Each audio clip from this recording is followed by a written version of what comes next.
Hello everyone, welcome back to my channel. Paschimbanga public service কমিশনের পক্ষ থেকে একটা গুরুত্বপূর্ণ অ্যানাউন্সমেন্ট পাবলিশ করা হয়েছে। দেখুন, পিএসসির যে অফিসিয়াল ওয়েবসাইট, সেখানে কিন্তু 24শে মে 2025 এই নোটিশটা পাবলিশ করা হয়েছে। এখানে আপনাদের বলা হচ্ছে যে একটা এক্সাম, তার আপনাদের ইন্টারভিউ যে ডেট, সেটা আপনাদের ফিক্সড করা হয়েছে। তো এক্সামের নাম আপনাদের হচ্ছে lecturer in civil engineering in government polytechnic in the West Bengal General Service under the Department of Technical Education, Training and Skill Development, Government of West Bengal। Advertisement number ছিল 24/1/2018। তো এই আপনাদের যে এক্সামটার আপনাদের নোটিফিকেশান ছিল, তো এখানে কিন্তু অনেক আপনাদের কোর্ট কেস হয়েছে।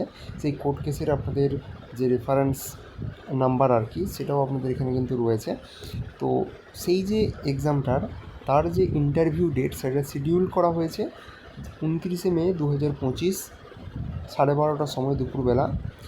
তো আপনাদের যত সব ক্যান্ডিডেট যারা আছেন, ঠিক আছে, তাদেরকে কিন্তু যে অরিজিনাল ডকুমেন্ট এবং তার সাথে সাথে জেরক্স কপি এবং দুটো তাদের ফটোগ্রাফ পাসপোর্ট সাইজের নিয়ে কিন্তু তাকে এই পিএসসি যে অফিস রয়েছে, সেই অফিসে তাদের কিন্তু যেতে হবে। এবং তার সাথে সাথে বলা হচ্ছে যে the candidate is requested to download the call letter from commission website on and from 25 মে 2025।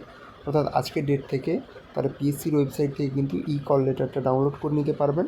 এবং বলা হচ্ছে moreover the call letter for the interview will be send to the candidate through his or her registered email ID. অর্থাৎ তাদের যে email ID দেওয়া ছিল form fill আপের সময়, তো সেই ইমেল আইডিতেও তাদের কিন্তু একটা কল লেটার পাঠানো হবে। ঠিক আছে, তো এভাবে আপনাদের কিন্তু এই পোস্টের জন্য যে ইন্টারভিউ ডেট, সেটা কিন্তু পাবলিশ করা হয়েছে। আপনারা যারা যারা এক্সামটা দিয়েছিলেন, অবশ্যই যে ডেট আপনাদের রয়েছে এখানে মেনশন করা, সেই ডেটে আপনারা পিএসসির যে অফিস রয়েছে, সেই অফিসে গিয়ে আপনাদের ইন্টারভিউটা আপনারা দেবেন।